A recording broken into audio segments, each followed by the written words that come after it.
an ode to my illness, and a paranoid letter to him. She started as a dizzy little girl who knew nothing of who I was, and now you are a woman with a full history of who I used to be, wearing stilettos and dancing in the confines of drowning as a concept she's made too familiar. My life is a vessel for she because she is a leap of faith into everything. Resplendency is no longer my speciality.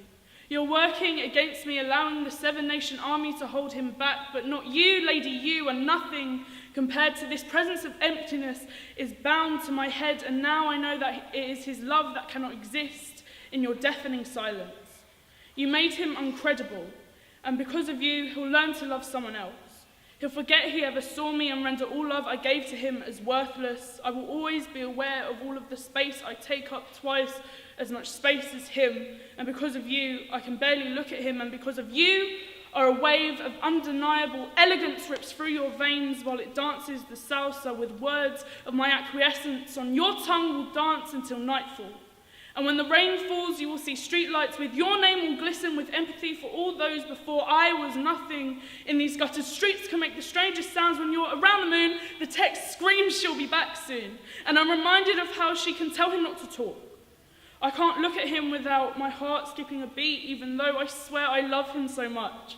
He can't be with me when I have her. Serendipity is a strength against her chaos, and she's already drained the spirit out of me.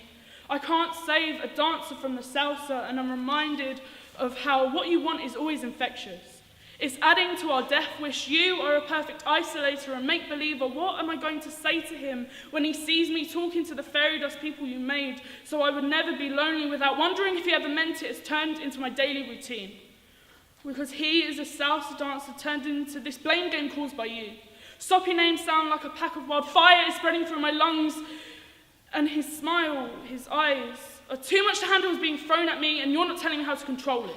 So I guess these scars are my friends, a way of becoming a painter instead of a failure. I forget about him when the blade is in my hand, so don't you dare stop dancing. He has to be able to help me fix this. So my last resort isn't to draw blood, it's like a party, but afterwards I'm trapped, and he is just trying to pull me away from her. Reassures me that I'm amazing, telling me that I am separate from her, promising me that me and him are just as insecure as each other. He's trying to stop me from being complicit to her mind games, making him the only dancer trying to save me. As I realise that he's the only one good thing I have, the tears start to kick. In my mind, there are too many dancers. Excessive footsteps and voices causing ineffable emotions in iridescent light and causing me to forget how to breathe has always been difficult. She's always trying to terminate my circulation and make me void, trying to make me numb. As he spends more time trying to learn how to fix me, I spend more time learning how to let him, learning how to trust something that I've never had before. He's reassuring me that whilst I beg for mercy, I am still alive. I guess that's it, I'm alive, despite her best efforts.